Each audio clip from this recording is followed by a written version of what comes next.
नमस्कार, मुद्दा देख रहे हैं आप और मैं हूं आपके साथ ज्योति सांगवान। उत्तर भारत में बरसात कहर बनकर आई है। आसमान से बरसी आफत प्रलय साबित हो रही है। हालात ये हो गए हैं कि उत्तर भारत के कई राज्यों में हालात बाढ़ जैसे हो गए हैं। हरियाणा में भी हाल बेहाल है। ऐसे में चर्चा बरसात से तबाही को लेकर होगी। चर्चा करेंगे किस तरह से विपक्ष सरकार पर आरोप लगा रहा है कि सरकार ने समय रहते तैयारी नहीं की, तो सरकार और सिस्टम तैयारियों को लेकर क्या कुछ दावे कर रहे हैं। चर्चा होगी, पहले रिपोर्ट आप देखें।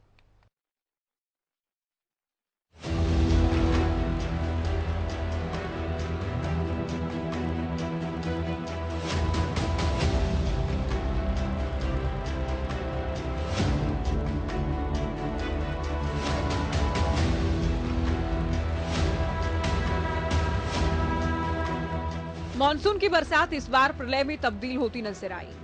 हरियाणा, चंडीगढ़, दिल्ली, हिमाचल, उत्तराखंड और राजस्थान से लगातार तबाही की तस्वीरें सामने आ रही हैं। कहीं सड़कें धंस गई हैं तो कहीं पुल धराशायी हो गए हैं। कहीं लोग पानी में फंसे हैं तो कहीं पानी में खिलौनों की तरह गाड़ियां तैर रही हैं।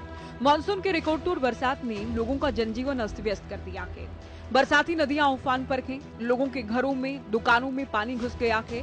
दूर दूर तक जहां नजर जा रही है केवल पानी ही पानी नजर आ रहा है। ऐसे में हरियाणा के सीएम मनोहर लाल ने चंडीगढ़ में आपात बैठक बुलाई। अधिकारियों से बरसात से बने हालात पर चर्चा की। सभी डीसी से वीडियो कॉन्फ्रेंस के माध्यम से बातचीत की। जिलों की स्थिति पर नजर बनाए रखने के निर्देश दिए। लोगों को परेशानी न आए, इस बात को सुनिश्चित करने की बात भी कही गई। हरियाणा के मुख्य सचिव ने बैठक से जुड़ी जानकारी दी है। आज 10 बजे सुबह से ही रिव्यू मीटिंग्स, पहले तो एडमिनिस्ट्रेटिव सेक्रेटरीज जो संबंधित हैं हमारे विभाग, उन सब की भी, चाहे वो इरिगेशन डिपार्टमेंट हो, चाहे डिजास्टर मैनेजमेंट हो, चाहे हमारा होम डिपार्टमेंट हो, चाहे वो इरिगेशन के अलावा पब्लिक हेल्थ इंजीनियरिंग हो, सभी महकमों के जो हमारे एडमिनिस्ट्रेटिव सेक्रेटरीज थे उनका रिव्यू किया। और सबसे पहले ये सारी चीज़ें रिव्यू के साथ ये भी देखा गया कि हमारी जो नदियां हैं, चाहे वो यमुना हो, चाहे घग्गर हो, चाहे सोम हो, चाहे पथराला हो, चाहे टांगड़ी हो, इत्यादि इत्यादि, जो SYL का हिस्सा है उसका भी ओवरफ्लो करके कई बार डैमेज करता है। ये सारी चीज़ें, और फिर हमारी जो इरिगेशन ब्रांचेज हैं, नहरें, उन सब का भी लेवल कहाँ तक आया है, वो सारा कुछ रिव्यू किया गया जी। और जहाँ जहाँ पर प्रिकॉशन के तौर पे कार्रवाई करनी है वो भी की जा रही है। वहीं जिला उपायुक्तों की ओर से भी मुस्तैदी का दावा किया गया। जैसे माननीय मुख्यमंत्री जी ने आज एक फ्लड कंट्रोल की एक इमरजेंसी बैठक बुलाई थी, जिसमें पूरे स्टेट के सभी उपायुक्त और बाकी पुलिस प्रशासन और बाकी सभी अधिकारीगण मौजूद थे, जिसमें रेवाड़ी जिले को भी सभी ये डायरेक्शन दिए गए हैं कि बारिश के मद्देनजर सभी पुख्ता इंतजाम किए जाए। कहीं भी वाटर लॉगिंग होती है, कहीं ज़्यादा पानी भर जाता है, उसको निकालने के, डी वाटरिंग करने का, और उससे संबंधित कोई सड़क का रुकावट ना आए, कोई ट्रैफिक की रुकावट ना आए और आमजन को किसी समस्या का सामना ना करना पड़े। तो उसके मद्देनजर हमने भी जो है पुख्ता इंतजाम इसमें कर रखे हैं। एडवाइजरी जिला रेवाड़ी में पहले जारी की जा चुकी है। सरकार और सिस्टम ने जहां स्थिति पर नजर बनाए रखने का दावा किया, तो नेता विपक्ष भूपेंद्र हुड्डा ने सरकार पर समय रहते तैयारी न करने के आरोप लगाए। लिहाजा हरियाणा में यूं तो बरसात कई जगह संकट साबित हो रही है, लेकिन सबसे भीषण हालात अंबाला में नजर आए। अंबाला में कई गांव जलमग्न हो गए हैं। नेशनल हाईवे पानी से लबालब है, जिसके चलते कनेक्टिविटी भी बाधित हो रही है। उधर पंचकुला में घग्गर का जलस्तर बढ़ने से स्थिति बिगड़ती नजर आई। कीरतपुर पुल भी ताश की पत्तों की तरह बिखरता नजर आया। कालका शिमला हाईवे भी बाधित हो गया है। इस वक्त आप तस्वीरों में पानी पानी देख रहे होंगे। ये एरिया है चंडीगढ़ का VVIP एरिया कहा जाने वाला इलाका। इस वक्त यहाँ कहीं ना कहीं आप मेरे पीछे तस्वीरों में देख पा रहे होंगे, हरियाणा सचिवालय भी है। हरियाणा सचिवालय की ये पार्किंग है और इस पार्किंग में लबालब भरा पानी आप तमाम लोग जो है वो देख पा रहे होंगे। तो कहीं ना कहीं पिछले 3 दिन से लगातार जो बारिश हो रही है, उसके चलते चंडीगढ़ में ऐसी स्थिति पहले कभी नहीं बनी जिस प्रकार की स्थिति आज आपको देखने को मिल रही है। हम अपने दर्शकों को दिखाना चाहेंगे कि किस प्रकार से चंडीगढ़ स्थित ये पार्किंग है, सचिवालय स्थित ये पार्किंग है। इसमें गाड़ियां किस प्रकार से डूबी हुई हैं। तमाम जो गाड़ियां हैं वो यहाँ खड़ी हैं। तमाम जो लोग हैं अपनी गाड़ियों में धक्का मार करके उसको आगे निकालने का प्रयास करते हैं। अपनी सावन का पहला सोमवार और गुरुग्राम की सड़कों पे जल भराव। इस समय मैं मौजूद हूँ गुरुग्राम के बस स्टैंड के समीप, जहाँ आप देख सकते हैं लगातार जो है जल भराव की जो तस्वीरें हम अपने दर्शकों को दिखा रहे हैं। एक बार फिर ये बस स्टैंड के पास का इलाका है, जो कि पुलिस लाइन यहाँ पर है और बस स्टैंड के लिए यहाँ से जाता है। और ओल्ड गुड़गांव की बात करूँ, तमाम जो लोग हैं यहीं से गुजरते हैं और ऐसे में कहीं ना कहीं एक बार फिर जो प्रशासन के जो दावे थे, वादे थे, वो इस पानी के अंदर घूमते नजर आ रहे हैं, बहते नजर आ रहे हैं। हालांकि आज सुबह हल्की बूंदाबांदी जरूर हुई थी, लेकिन कल हुई बरसात के बाद अभी तक भी गुरुग्राम की सड़कों पे जो जल भराव है वो देखा जा सकता है। यमुना नदी लगातार उफान पर है और यमुना नदी के कैचमेंट एरिया उत्तराखंड और हिमाचल के पहाड़ी इलाकों में लगातार बरसात जारी है और यमुना नदी का जल स्तर भी लगातार बढ़ता जा रहा है। बीते कल जहां 2 लाख क्यूसेक तक पानी पहुंचा था, तो आज सुबह करीब 4 बजे ये पानी 3 लाख क्यूसेक को भी क्रॉस कर गया, जिसके बाद निचले इलाकों में यमुनानगर के कई गांवों में भी पानी घुस गया। आपको दिखा दूं तस्वीरों में कि इन्हीं पहाड़ों से निकलकर यमुना नदी हत्थीकुंड बैराज पर धरातल पर उतरती है और यहां से जो है पानी दिल्ली की तरफ डाइवर्ट किया जाता है। लगातार यमुना नदी में जो है जल स्तर बढ़ता जा रहा है। जिस तरह से सुबह 4 बजे यहाँ पर 3 लाख क्यूसेक को पानी क्रॉस कर गया था, उससे जो है यमुना नदी के साथ लगते कई गाँव जो है प्रभावित हुए हैं। हरियाणा के अलावा राजधानी दिल्ली से हैरान परेशान करने वाली तस्वीरें सामने आई। उधर पहाड़ी इलाकों में बरसात और जलभराव के अलावा लैंडस्लाइड ने परेशानी दोगुनी कर दी। जाहिर है मानसून के रूप में आसमान से आफत बरस रही है। बड़ी बात यह है कि आने वाले 2 से 3 दिन इस संकट से राहत मिलती नजर भी नहीं आती। एक तरफ रिकॉर्ड तोड़ बरसात अपने आप में बड़ी चुनौती है, लेकिन कई जगहों पर प्रशासन की लापरवाही ने लोगों का संकट बढ़ा दिया है। सिस्टम की तैयारियों के दावे भी पानी के साथ पानी पानी होते नजर आए। News desk, Haryana news.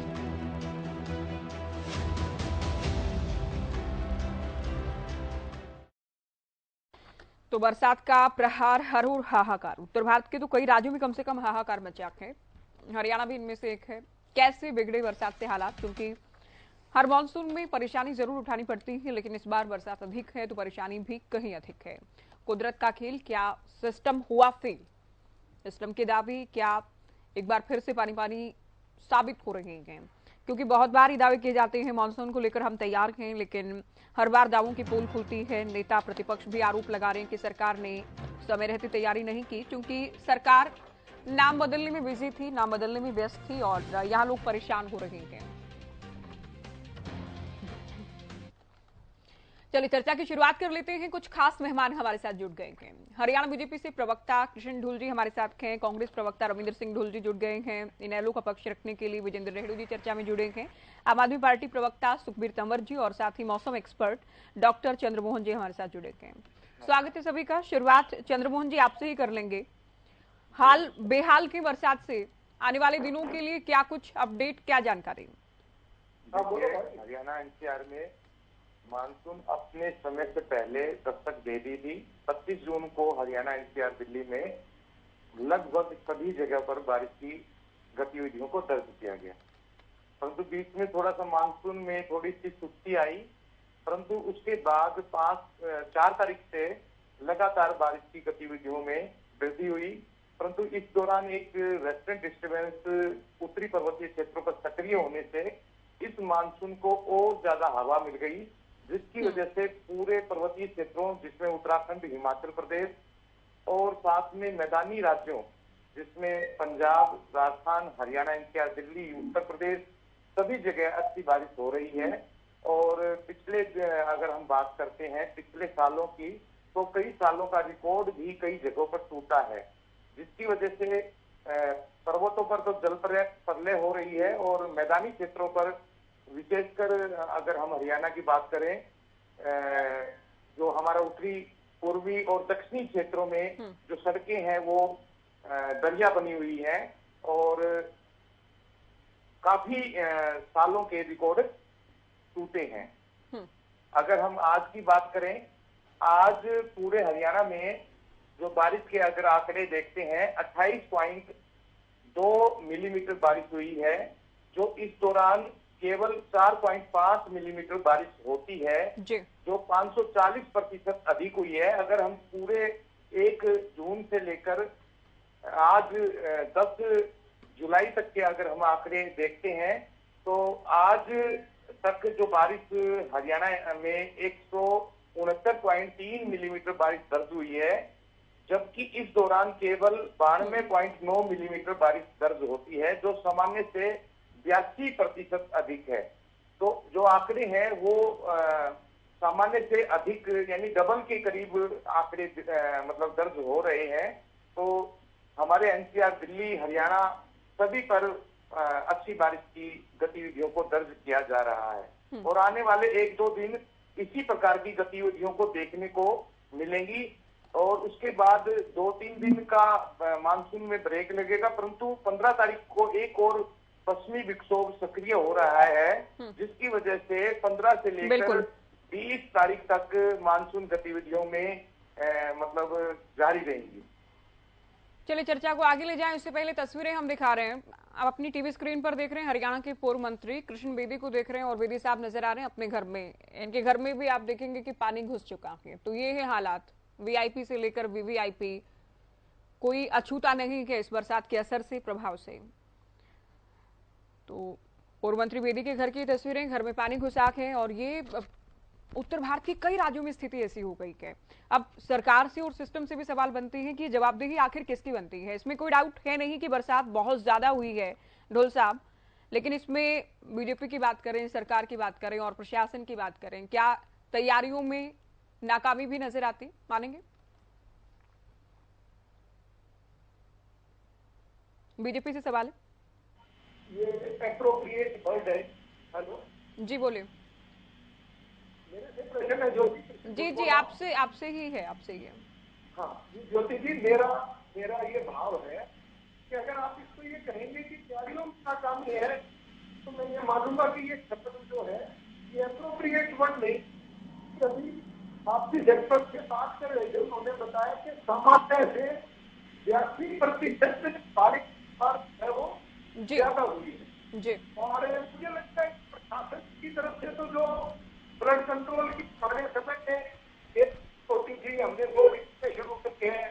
उसके अलावा एक पहले जनवरी में, फिर उसके बाद महीने जब से मानसून सत्र से पहले जो बजट था उसको भी अपने ऑलमोस्ट 11 करोड़ किया, 2023 में, जो कि पहले से लगभग डबल हो गया है। और उस विषय को लेकर करीब 550 से ज्यादा बड़े प्रोजेक्ट मिला करके प्रोजेक्ट किए गए थे फ्लड कंट्रोल को लेकर के, जिनमें से लगभग योजना के बारे में लगभग 300 योजनाओं पर काम जो है वो पूरा हो चुका है। तो योजनाएं ऐसी हैं जिसका काम चल रहा है। कहना कि भाई हम प्रशासन नाकाम रहा, और ये तय है, कुदरत जो है वो अपने तरीके से आती है और इंतजाम जो करता है वो मानव अपने तरीके से करता है। मानव संसाधन कुदरत से तो लड़ाई नहीं कर सकता। अभी आपके अलग अलग देख रहे हैं कि ऊपर प्राकृतिक आपदा के तौर पर जम्मू कश्मीर, हिमाचल में इतनी बारिश है, जो पानी नीचे आ रहा है, जल भराव हो रहा है और इतना अधिक सैलाब आने के कारण, मैं पंचकुला में हूँ, अभी विजिट करके आऊँ तो करीब सेक्टर 36 का जो 36 से 28 तक एक अर्बन पार्क है, मुझे ये देख करके आश्चर्य हुआ कि जंगल का इतना जबरदस्त प्रकोप था कि उसने लगभग 75% अर्बन पार्क को टैक्सलेस कर दिया। तो मेरा ये बात है, कई पर तो कौशल्या ने जो पहले कभी पानी तक कभी नहीं गया, इस बार उसके एक खोलने पड़े। चंडीगढ़ हमारे जो जितने अंदर नाले थे सबको रोक दिया, बड़े बड़े पेड़ गिर रहे हैं। तो मेरा जो विश्वास है ये कि सरकार अपने काम से लगी रहती है और करती थी, पर मुझे लगता है कि प्रकृति से नहीं जुड़ पाते। ठीक है। रविंद्र सिंह ढुल जी, ढुल साहब दावा ये कर रहे हैं, बीजेपी प्रवक्ता दावा ये कर रहे हैं कि सरकार ने, सिस्टम ने तैयारी की थी और जब पिछले सालों के मुकाबले, पिछले सीजन के मुकाबले बहुत ज्यादा बरसात के, तो इसमें तैयारी भी कुछ नहीं कर सकती है। क्या कहेंगे? देखिए ज्योति, जहाँ तक बात बारिश की है, इसमें कोई मतलब दोहराई नहीं है कि इस बारी अनएक्सेप्शनली हाई बारिश हुई है।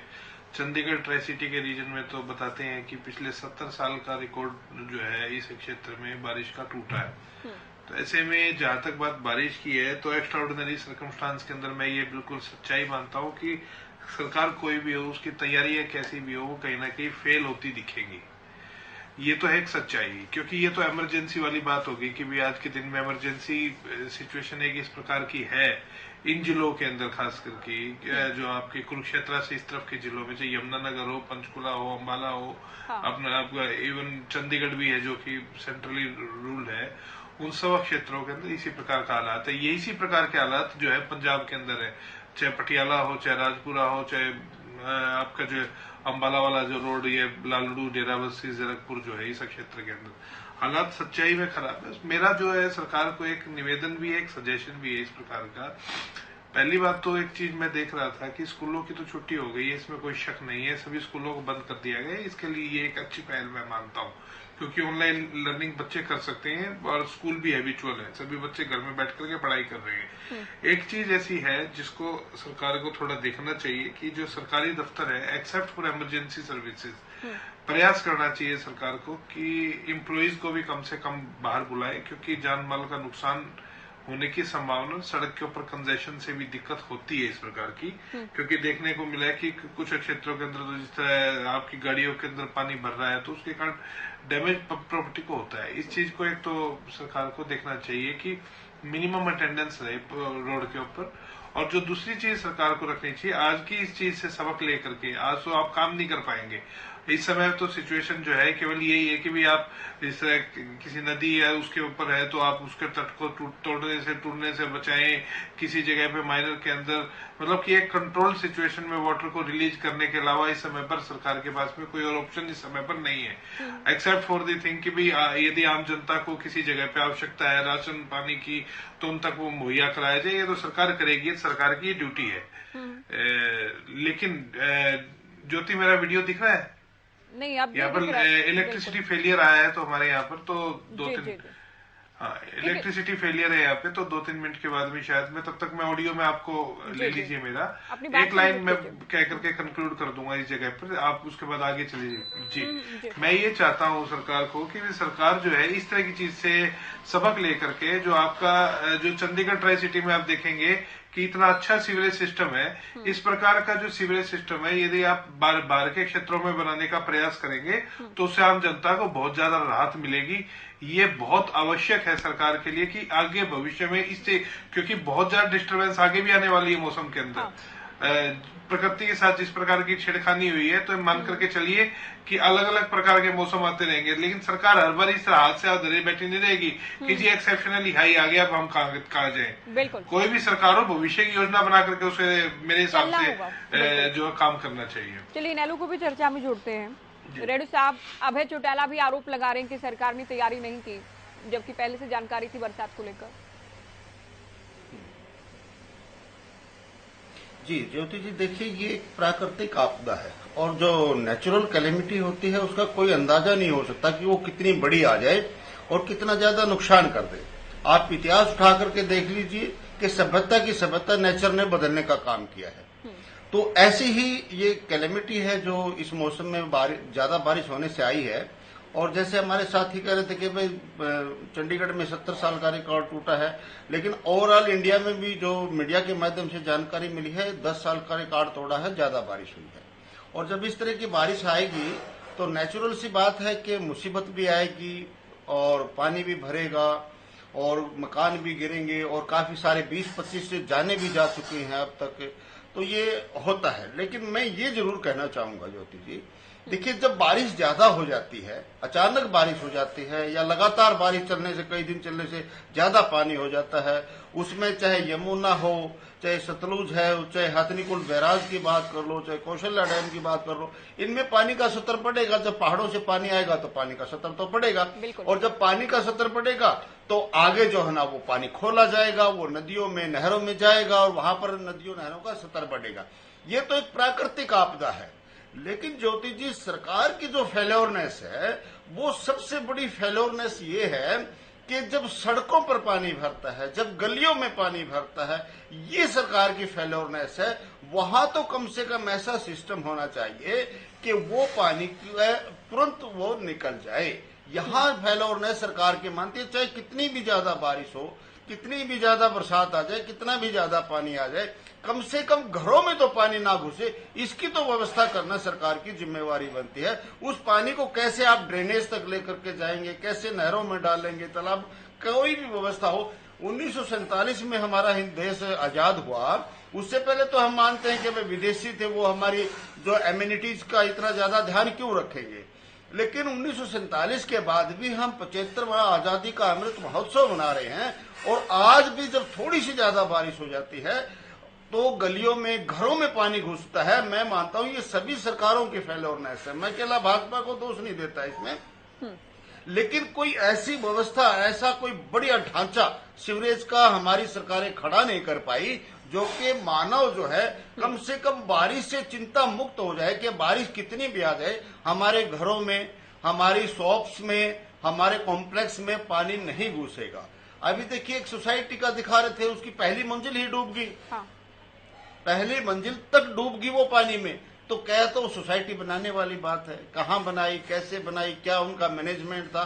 तो इस तरह की जो व्यवस्था है ना, ये टोटली सरकार की फेल्योरनेस है। और सरकार को ये नालों की सफाई करवाना, सीवरेज की सफाई करवाना, ये सिर्फ कागजों में होती है, ग्राउंड पर नहीं होती। जो ये रियलिटी है खास करके हरियाणा की, कि कभी भी बारिश से पहले इस तरह के प्रबंध नहीं किए जाए कि किसी के घरों में पानी ना घुसे, किसी की दुकानों में पानी ना घुसे, किसी के जान माल का नुकसान ना हो।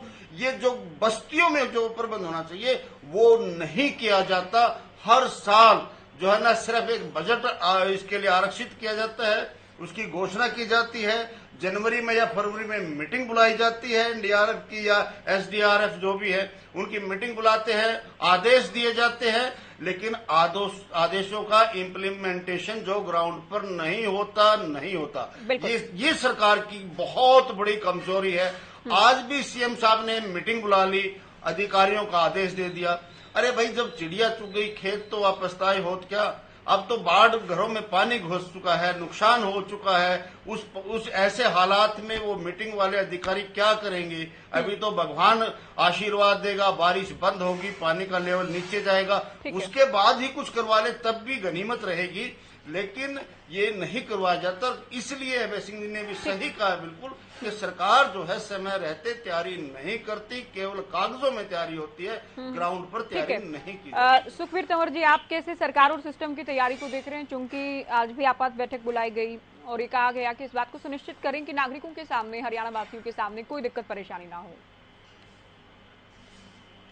जैसा कि सभी साथियों ने कहा, निश्चित तौर पर प्राकृतिक आपदा है और जो पहले की ज्यादा बारिश, लेकिन प्रधान जो विफलताएं उन्होंने गिनवाई,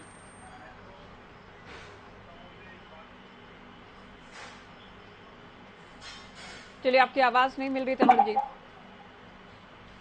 आएंगे आपके पास।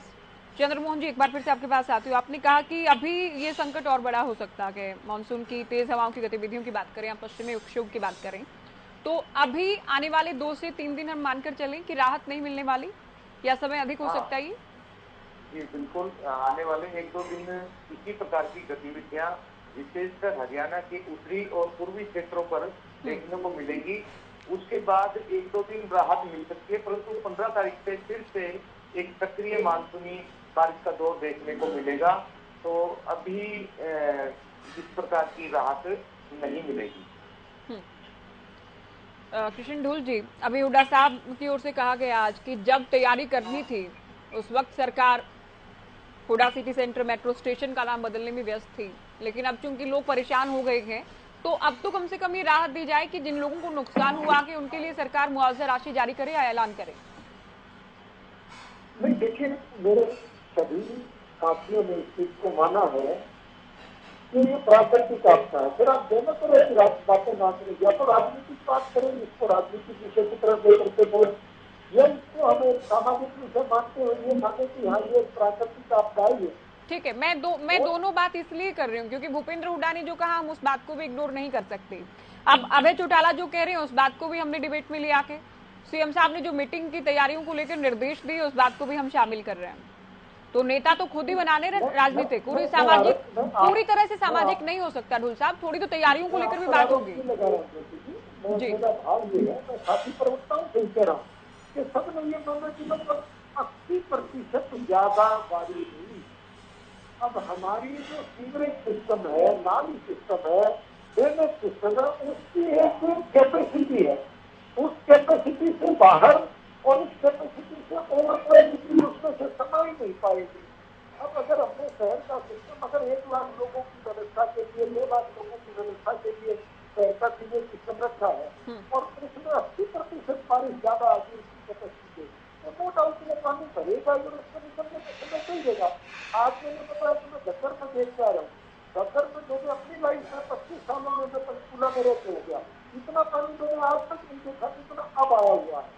तो उस रूप में अगर हम लोग इंतजाम करते नहीं थे, हमारे कागजों तक सीमित थी ये बातें, सरकार को घरों में पानी नहीं घुसने देना चाहिए। नो डाउट सरकार की नैतिक जिम्मेवारी है, किसी भी रूप में अगर किसी आदमी को जान माल की क्षति होती है तो वो सरकार में हम हिस्सेदार होने के नाते, हमारी सरकार होने के नाते, ये भारतीय जनता पार्टी की मनोहर सरकार की नैतिक जिम्मेवारी है कि हम लोग किसी की जान माल की हानि न होने दें। लेकिन हम प्रयास की तरीके से मैंने बताया कि हमने फ्लड कंट्रोल की मीटिंग जो थी वो पहले कहा 1 बार होती थी साल में, वो हमने 2 बार की है। हमने उसके बजट को दुगना किया है, हमने उसकी योजनाएं बनाई है। लेकिन मेरे को ये लगता है कि जो परमात्मा, जो प्रकृति अपने खिलवाड़ पर आ जाती है, तो मुझे नहीं लगता कि वीडियो दिखा रहे थे कुल्लू का ग्लास के उसका एक ट्रक, इसके अंदर पानी के अंदर ट्रक एक माचिस की तरह चल रहा था। तो मैं मतलब हम लोग कल्पना नहीं कर सकते थे जब प्रकृति अपना खिलवाड़ करती है और प्रकृति से हमने जो खिलवाड़ करा है उसकी सजा के लिए। अब अगर हम देखें शहरों में, हम लोगों को मैंने कहा कि सामाजिक विषय इसलिए है जो कि हम लोगों ने कच्चा सिस्टम तो कहीं छोड़ा ही नहीं, जिसके कारण पानी का जलस्तर भी नीचे गया या पानी फेंक दिया जाए। हमने अपने घर से बाहर वाले इलाके में डेवलपमेंट चला दिया, सारी ग्रीन बेल्ट को हमने खत्म करके उस पर सीमेंटिंग कर दी। ये मेरा सरकार का विषय नहीं है, आम आदमी का तो मेरे घर के बाहर साफ सुथरा ये पक्का कर दिया, टाइम लगा दी, तो पानी तो जाएगा कहाँ? पानी को तो जो रास्ता बाहर निकलने के लिए मिलेगा, ट्रेन की भी कैपेसिटी है। वो ट्रेन अभी मैंने देखा कि सब बॉर्डर के पास एक खबर आई थी कि वहां से वो उसका किनारा टूट गया, जिसके कारण अम्बाला शहर में पानी भर गया, यमुना का जलस्तर।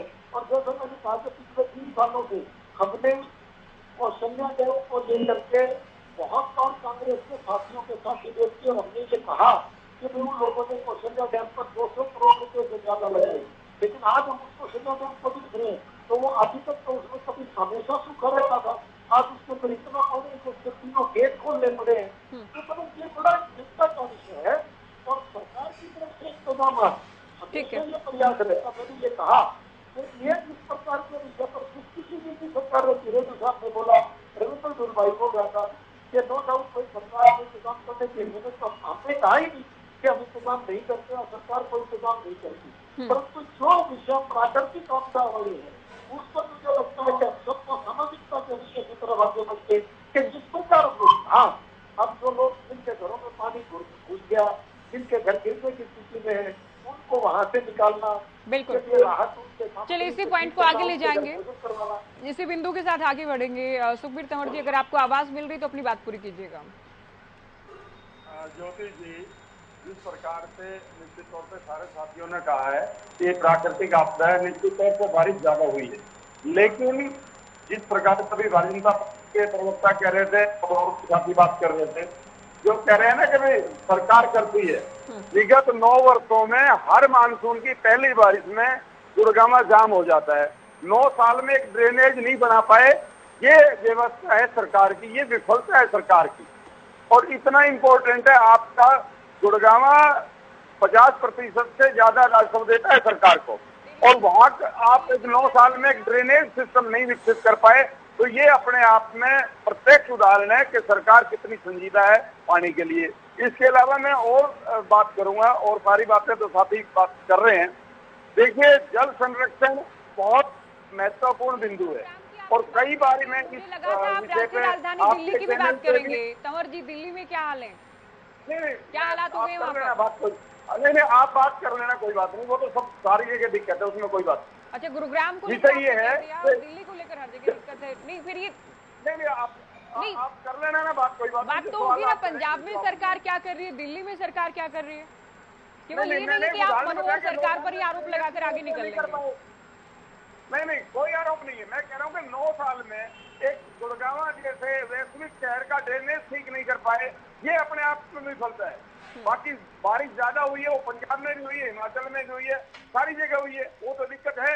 लेकिन मैं कुछ और कहना चाह रहा हूँ आपके माध्यम से प्रदेशवासियों को कि आज जल संरक्षण की कितनी जरूरत है। निश्चित तौर पे जल संरक्षण से उस तरह से काम नहीं हो पा रहा है जैसा होना चाहिए। और रेन वाटर हार्वेस्टिंग कहीं ना कहीं भ्रष्टाचार का एक अलग प्रबंध बना हुआ है। खास तौर पे गुड़गांव में जो रेन वाटर हार्वेस्टिंग सिस्टम है, उनकी लीपा पोती करने का काम है और अधिकारी भ्रष्टाचार में लिप्त हैं। आप लगभग 80-85% जहां रेन वाटर हार्वेस्टिंग सिस्टम में सारे खराब पड़े।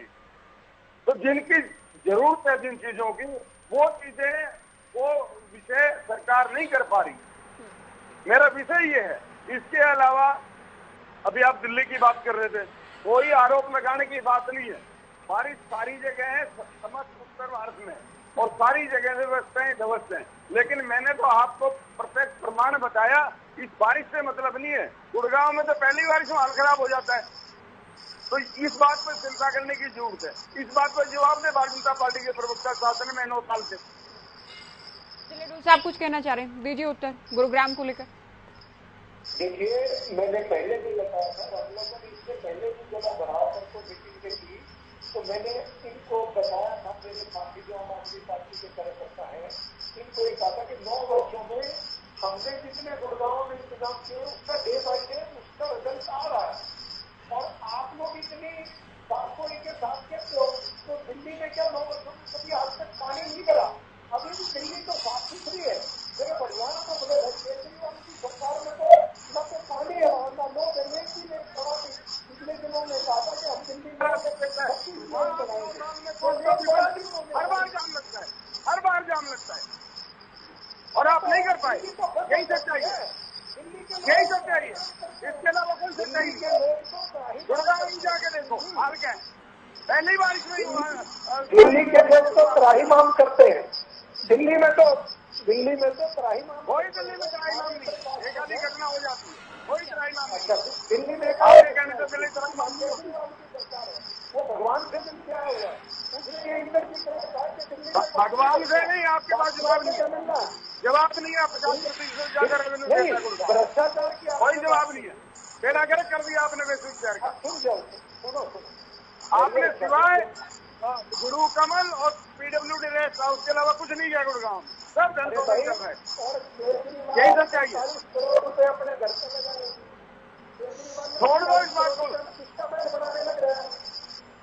अरे सारे लूट के खा गया गुड़गांव के सारे पैसे को। बेड़ा गर्क कर दिया, जमीनों वापसी नहीं गए। 1810 एकड़ वाले 1 साल से ज्यादा बैठे। चलिए चर्चा को आगे ले जाते हैं। आपने से किसी की आवाज में देखिए प्रॉब्लम आ रही, नहीं सुन पा रहे अभी। रविंद्र ढोल साहब, देखिए भूपेंद्र हुड्डा ये कहते हैं मेट्रो स्टेशन का नाम बदलते रहे। अब सुखबीर तंवर ये कह रहे हैं कि या तो बीजेपी ने अपना जिला दफ्तर बनाया है गुरुग्राम में, या फिर PWD रेस्ट हाउस पर ही काम किया गया। इसके अलावा गुरुग्राम में कुछ नहीं किया गया। और एक बहुत बड़ा फैक्ट भी है कि चलो इस बार ज्यादा बरसात नहीं भी होती तो भी गुरुग्राम के हालात बहुत खराब होते हैं। जो जिला, जो शहर बहुत राजस्व देता है, वह स्थिति हर बार ऐसी होती है कि विश्व स्तर पर चर्चा हो। बिल्कुल जो ये सच्चाई है। गुरुग्राम के हालात इसी प्रकार की, जिस प्रकार के विजुअल, जिस प्रकार के वीडियो इस बार देखने को मिल रही है, इससे पहले भी इसी प्रकार के रहते हैं। इसमें कभी बदलाव आता नहीं है। पिछले कई साल से कंटिन्यूस ये ट्रेंड चल रहा है। इसका कारण जो है, मैं मानता हूँ कि एक जगह पे जैसे इन्होंने अंडरपास बनाने का काम किया। ये अंडरपास पहले मौजूद नहीं होते थे, खासकर NH8 को पार करने के लिए। लेकिन उन अंडरपासेस को जब आपने बनाया तो आपने ये नहीं देखा कि उसके साथ में ड्रेनेज सिस्टम को कैसे आप एश्योर करेंगे। तो होता क्या है, हर बारी वही underpass, same to same problem. हर साल उन्हीं अंडरपासेस में 10-10 फुट पानी भरता है और फिर पंप सेट लगा करके आप उसको बाहर निकालने का प्रयास करते हैं। हर बारी का है ये। तो या तो आपके जो है डेवलपमेंट के डिजाइन फॉल्टी रहे, और यदि डिजाइन फॉल्टी नहीं रहे तो प्लीज आप उसका जो है प्रॉपर ड्रेनेज नहीं बना पाए हैं, इसमें कोई शक नहीं है। और यही कारण है कि भी बार बार इस प्रकार की चीजें होती है। और ज्यादातर जिस समस्या की हम बात कर रहे हैं वो जो है जो पुराने गुरुग्राम के अंदर यदि पानी भरता है तो उसमें आश्चर्य इसलिए नहीं होना चाहिए क्योंकि उसके अंदर बहुत ज्यादा तो आबादी है और वो पुराना बसा हुआ है, तो उसके अंदर ड्रेनेज सिस्टम को बनाना अपने आप में एक बहुत मुश्किल टास्क है। रविंद्र जी आ रहे हैं आपके पास, तो गुरुग्राम को लेकर हम बात कर रहे हैं, लेकिन अंबाला को लेकर भी बात होगी, क्योंकि अंबाला हरियाणा का वो जिला है जो आज बरसात से सबसे अधिक प्रभावित नजर आ रहा है।